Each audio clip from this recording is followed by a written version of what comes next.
Hello everybody, it's Jen, Scrapbena Creations. I'm so excited to be guest designing for Love for Lizi this month using the Summer Fruits July card kit. So I'm going to start off by coloring up these gorgeous little characters here. There's 3 girl images in the stamp set this month, and I know a lot of you appreciate when I leave the coloring in. So I'm going to color them up with different skin tones, and then we'll jump into creating the 10 cards. I'm going to make 3 cards with the colored images and then a variety of other cards for the rest using the ephemera and other items that came in the kit this month. So here you can see I've left out the marker caps to the left-hand side of the screen as always, and you can see I'm using different skin tones for each of the girls. So for the first one I did a little bit of a darker skin tone, and actually after I finished the coloring I went back and did another layer of the same colors for her just to darken her up a little bit.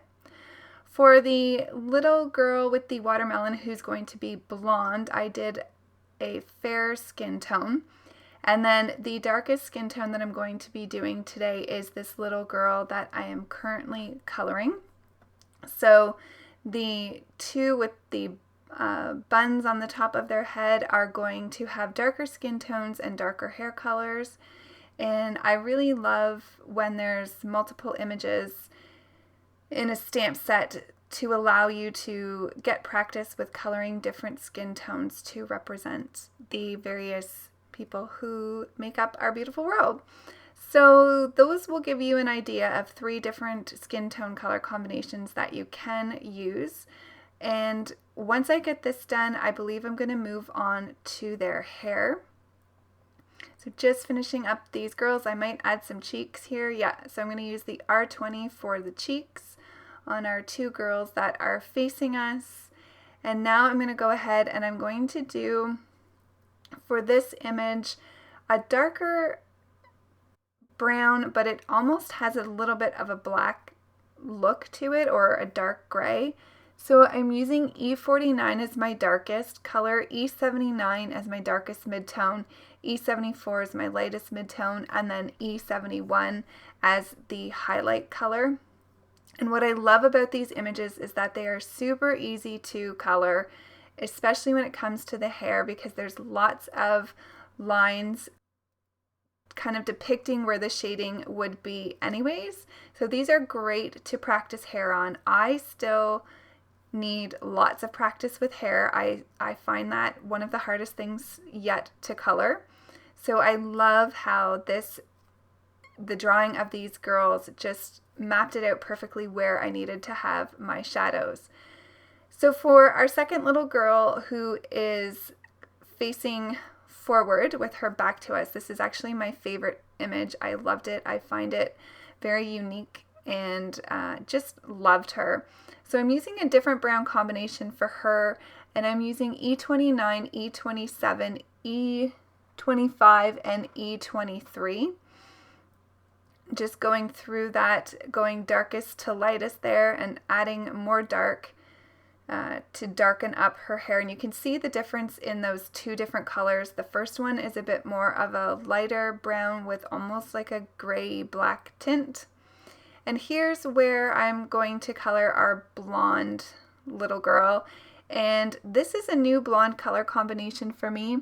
So I'm using E35, E33, E53, and then Y23 for her hair. And so I'm using the Y23 all over her hair once I use the other 3 colors to bring out that golden color. I was using a similar combination before I had this Y23 with the Y11, but I do like the Y23 much better. Given it ends with a 3, it is more compatible to the E53 and the E33. So I really love how that came out. For the little one-piece bathing suit on our girl kicking up her leg, I'm going to use some of the darker blues. So I'm using B97, B95 is my midtone, and B91 as the lightest. I'm going to go ahead and color up the rind on the watermelon here. And I'm using G46, G24, and then decided that I wanted a little bit more contrast, so I brought in the G28 and then just went through with the other two markers. Wasn't quite sure how I wanted to color her up at first, but decided it might be cute to have her in the same colors as the watermelon itself. So I went ahead and colored the bow in the green color combination. And then I'm going to do her little wrap skirt there in the pinky watermelon color. So just adding some shading. I'm going to do a bright pink color, so I'm using RV25, RV23, and RV21. Really love how this came out, so it's more of a bright pinky watermelon than it is a red. You can use either color combination. I'm going to go ahead and use that RV25 for the teeny weeny bikini on our little girl there that's facing the other direction, and then finished with coloring up her skirt and gave her a little bit of pink eyeshadow. So in the kit there are the coordinating dies. What I love about the Love From Lizi dies is you don't even have to snip them apart. They are already cut apart for you, so super simple. With the little blonde girl that I colored up with the watermelon, I'm actually going to go ahead and use my craft knife, and I'm going to cut out that white center in between her head and her cute little pigtail trailing down the side of her. So just using my purple tape here to make sure that those dies don't shift, and then cut them out using my Sizzix Big Shot. And now we can move into making the card. So here's the first card. I'm going to be using some cracked pistachio Distress Oxide, and I'm going to leave a little bit of background here for my focal image. I went ahead and cut out a rectangle with a stitched rectangle die from Fawn to look like a towel, and I'm going to adhere this kind of wonky onto my card panel here. When Lizi was doing the unboxing on the Love From Lizi channel, she talked about the fact that this little girl could look like she was sunbathing. So I thought, how cute would that be to make my own little towel and have it look like she is sunbathing. I wanted to put it on a bit of an angle just so that it gave it a little bit more interest, and I hope it represents her sunbathing on a towel. I was afraid if I had it completely horizontal, yeah, that it might not give off the look that I was going for. So an afterthought here, I decided I wanted to cut this panel down and put it on one of the colored cardstocks that came in the kit. So I did have her popped up already on our little towel, so I did kind of squeeze her into my trimmer, but it worked out fine. And I'm actually away visiting my family, so you can see here my camera is a little bit more wobbly than normal, so bear with me on that, but I wanted to make sure I could still create and get videos out for you while I was away. So you may see the camera jiggle a little bit more than normal. It's definitely more stable when I'm at home in my craft room. We just went ahead and added the panel here to my card base. Needed to trim that up a little bit, and we have our first clean and simple card using the July card kit. So here's the card using one of the other three girls that I colored up with the kit. I went ahead and colored the little cocktail here the same as it's colored in the pattern paper. I'm just going to show you that here in a second, holding up the two together. Cut that out with the die that comes in the kit this month, and then I'm going to go ahead and I'm going to have it so that she is holding the little drink in her hand. I'm going to use the sentiment, "Have a wonderful summer." I'm using my Versafine Clair ink for all of my sentiments today. If you've been watching my channel for a while, in the last couple months since I've purchased this ink, you know that it is now my absolute favorite. you get a perfect crisp stamped image on the first stamp, which I love. So the sentiment, "Have a wonderful summer," I thought really went really well with this fun little girl in her bathing suit holding her tropical drink. I'm just going to go ahead and adhere this circle sentiment right to the panel here, and I did pop up our little girl on some of the foam squares that are included in the kit. Once I get her adhered down, I'm going to just make sure that that cocktail glass is adhered well so that it doesn't get pulled up. Then I'm going to go ahead and add this panel to my card base. All my card bases today are 4 1/4 by 5 1/2, so that's a standard A2 size card. And I did cut out this piece of paper here with a stitched rectangle die. So just to add a little bit more interest to this card, I did add some of the enamel dots that were included in the kit this month. Love how the colors matched perfectly with the pattern paper. And that is it for card number 2. For card number 3, I'm using the little girl holding the watermelon that I colored up. This is going to be another clean and simple card. So I really loved this pattern paper, the green with the pink elements on it that almost look like they are raised. It has like a heat embossed effect to it, which I thought was really cool. So I went ahead and used a scalloped rectangle die to cut that out. And then I used a infinity circle to cut through that pattern paper so you could see through to the white card base. And that's actually where I'm going to stamp my sentiment. So I'm going to use the sentiment that says "Sun, Sand, Watermelon in Hand," which is really cute. So this is kind of like a peekaboo sentiment in the pattern paper. Then I'm going to go ahead and I'm going to add some of the foam squares to the back of our image here, and I'm going to adhere her to the left side of the sentiment. So all of my cards today are very clean and simple. Again, if you've been watching me, you know how much I love clean and simple cards. So you can make so many cards with this card kit by following kind of a clean and simple look. So for card number 4, I'm going to use some of the ephemera that came in the kit. There was a ton of ephemera, and I thought it would be really fun to make a tropical themed wreath. So I'm actually creating this wreath right onto my card base, and for my card bases I use 110-pound cardstock from Recollection, and everything outside of the kit will be listed in the description box below in case you're interested in checking out the products in more detail. So this is nice because it's right on the card base, and I'm just playing around with the different elements. I wanted to use the various foliage that was in the ephemera pack as well as the really beautiful tropical flowers. So all of the foliage and feathers I adhered down with my art glitter glue right down to our card base. And then the flowers I did pop up on some of the foam squares.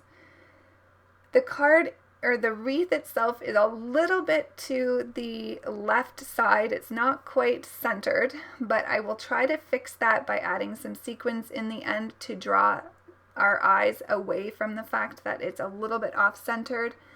I do find that for some reason I tend to naturally go a little bit to the left off center when I'm doing things, but I mean I could have used a ruler, mapped everything out, but that to me just takes the fun out of creating, so I'm okay with it being a little bit off centered. If it was really bothering me, I could just cut off a little bit of the card to the right hand side and it would be absolutely fine, but it doesn't bother me. So here I'm adding a couple little leaves and a feather to the bottom of the wreath here. For those I am going to add some of the foam tape just so it looks like it's part of the decoration to the bottom. Once I get those down and the final little flower here, I'm going to add the sentiment from the die. So there was an additional die included this month, and it says Aloha, and it has an exclamation mark, and I went ahead and cut that out of some of the hot pink cardstock that came in the kit. So I'm just using my craft knife to get this out of the die. It is a little bit delicate, but I didn't have any problems die cutting it. And I'm going to go ahead and I'm going to adhere the Aloha right on to my wreath. And I think that just adds a little bit of interest and a fun element to the wreath. I feel like this is something that you could definitely see on a house door in the tropics or something. So pretty. And to finish off this card, I'm just going to add some of the iridescent sequins that came in the kit this month as well. So adding some to the lower left hand corner and then some to the upper right hand corner, as I said, to draw your eye away from the fact that it's a little off-centered. So for card number 5, we're halfway through. I'm doing a very clean and simple card using the ephemera and some of the pattern paper in the kit. So I went ahead and I cut the zigzag paper with a stitched rectangle die as well as this white piece of cardstock. And I'm going to just add some dried Marigold Distress Oxide ink to the back of this card panel. I'm using my Vivace makeup brushes, which I purchased at Amazon and are linked below. Absolutely loving this way of adding Distress Oxide to your backgrounds. So as I said, this little girl facing backwards was my favorite image in the kit this month, and this one is an ephemera piece, and I loved the little surfboard as well. So I'm just going to go ahead and adhere the surfboard to her hand. This made me think of when I was visiting Hawaii and just kind of standing on a beach looking out into the sunset over the ocean, just kind of gazing and enjoying the weather and the ambience. So that's what inspired this card. This card is very clean and simple and very quick to do, but I really loved the simplicity of it. I'm not even going to add a sentiment on the front of this card. I'm just going to leave it as is, but I am going to add the sentiment on the inside, which reads, "Have a wonderful summer." So I'll show you a close-up of that card complete, and then we will move on to card number 6, which includes this adorable watermelon pattern paper, and then I'm using a few of the ephemera from the kit this month as well. So I decided to go ahead and cut this watermelon paper using one of the Pink Fresh Studio border dies I recently got. And I thought with the decorative edge, it kind of looked like watermelon seeds where there's those little notches in the bottom of the paper. So I went ahead and adhered that pattern paper right onto my card base, and I'm going to stamp the Sentiment Sun Sand watermelon in hand right on the card base as well.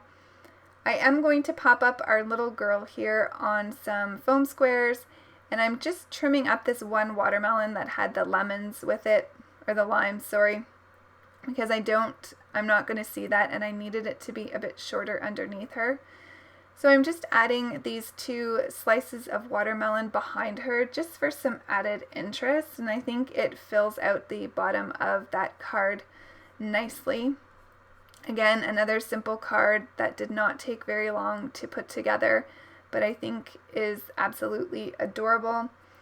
To finish off this card, I'm going to use my Nuvo shimmer pen, and I'm going to add some glitter to all of the watermelons on this card. It just gives it an added bit of sparkle and shimmer, which I think is really cute. So you could leave it just as it is, or you could add some embellishments here, but I left this as is once I used my shimmer pen. So moving on to card number 7, I thought it would be fun to use that Aloha die again. So I went ahead and cut out this piece of pattern paper that I felt was really tropical and reminded me of Hawaii with a stitched rectangle die. The die set came with a shadow background for the word as well. So I went ahead and cut that out of white cardstock 3 times. I'm just showing you one here. I'll bring the other ones in a second. And then I cut out the Aloha with that darker pink cardstock from the kit 3 times as well. Now the little exclamation mark is quite tiny, especially the little dot. So I had to be really careful not to lose those pieces. And I'm using my reverse tweezers here just to make sure that I'm getting those tiny elements in place. So here are the other 3. I'm going to go ahead and I'm going to add all 3 of the Alohas down the center of my card panel.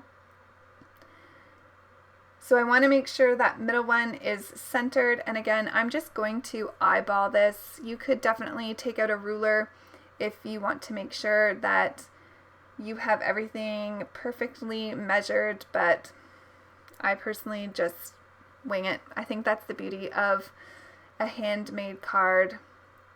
So here I'm going to add the bottom Aloha, and then I'm just going to move my way up. Once I get these into place, I am going to bring in 3 of the little flowers in the ephemera pack that match the flowers in the pattern paper.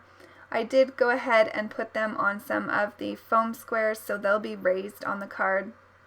I'm going to try to figure out where I want these placed. I want the blue one kind of in the middle so it breaks up the 2 pink flowers. So that's kind of how I made the decision for that. This space here at the bottom left was the biggest, so I put the biggest of the flowers down there. And then moving up the page, and I think that just finishes off that card nicely. For card number 8, I really wanted to use some of the specialty acetate paper that came in the kit this month. If you didn't see the unboxing, it's gold striped on one side and silver striped on the other. So I went ahead and I cut out a piece of the cardstock. This is the lighter pink cardstock with my rounded rectangle dies, as well as a piece of that acetate. I'm going to use the gold side up for this. And then I'm using the little camper and this little girl here holding her cocktail from the ephemera pack as the focal pieces for my card. So this is another clean and simple card. I'm not even going to add a sentiment to this. I thought this was kind of cute as a blank note card. And of course, once you kind of know who you're sending it to and the reason, then you could always add a sentiment on the inside. But I thought she was pretty cute, and that acetate just gives a fun touch. So I left it as is. For card number 9, I really wanted to use this popsicle pattern paper. I went ahead and I cut that out with a stitched rectangle die, and I'm going to add it to a piece of the hot pink cardstock here. I cut out a stitched rectangle die panel out of some white cardstock, and I'm just going to use some Distress Oxide in Wilted Violet, and I'm going to add that to the panel just to add a little bit of interest for the 3 little popsicles that I'm going to put on this panel here. So once I get the panel down with some liquid adhesive, I am going to go ahead and pop up the little popsicles here on some of those foam squares. I did go ahead and cut my sentiment here. So this one reads "Sweet Thanks," and I wanted it to be stacked on top of each other. So I'm just going to go ahead and stamp out the sweet first, and then I'll pick up that thanks and I'll go ahead and stamp that underneath. I was trying to decide if I wanted it a little bit to the right or left, or if I wanted it centered underneath the sweet, and went for centered. So now that I have the sentiment complete, I'm going to go ahead and I'm going to get our little popsicles in place. I thought this made for a really sweet, well, no pun intended, thank you card. The pattern paper this month was just so beautiful. I really wanted to let it speak for itself and didn't want to cover up a whole bunch of it. Plus I wanted to be able to use a lot of those ephemera, so I wanted to make a bunch of cards using both of those. So we'll show you a close-up of that card, and then we will move on to card number 10, the final card, which is a shaker card. I absolutely loved this pattern paper with the fruit, so I went ahead and cut that out with a stitched rectangle die. And now I'm using my scalloped circle frame die from Fawn to cut out the center here for my shaker card. I used an infinity circle die to cut out the acetate paper, so it's just larger than the opening for my shaker card. Went ahead and glued that down with some liquid adhesive, and now I'm going to add the sequins bag here, the contents of the sequins bag. It has these adorable little shaped fruit in them, so I thought this pattern paper was perfect for the shaker card. I'm going to get that into place. I just used one level of foam tape, so they're not going to move around too much, but that's okay with me. I don't mind shaker cards that don't move around too much. I picked out some of the ephemera here that is fruit. You saw there I went ahead and cut the bottom of that flower off from the pineapple and lime. I'm going to go ahead and add this pink slice of fruit in front of that instead of having the flower there, because there's no flowers on the pattern paper. And I'm also going to add the slice of watermelon behind the other pieces of fruit there. I did pop up those fruit on some of the foam squares, but I adhered the watermelon slice right to the card base. I stamped out my Sentiment Sweet Thanks on a double fishtail banner die. This is an MFT die. I'm trying to figure out where I want the sentiment here, and ultimately end up putting it to the bottom left here underneath the shaker window. So that's the 10 cards. I'm going to slow this down and show you all 10 cards. I really hope you've enjoyed this video, and I want to thank Love From Lizi for having me guest design this month. Let me know what your favorite card was. You know the drill. It's always fun to hear which one you like the most. And I will see you soon. I will have another 10 card video coming up for you guys, hopefully in the month of July. So take care, everybody. Have a fantastic day. Thank you so much for watching. Don't forget to subscribe to see more 10 card videos. Have a great day. Bye.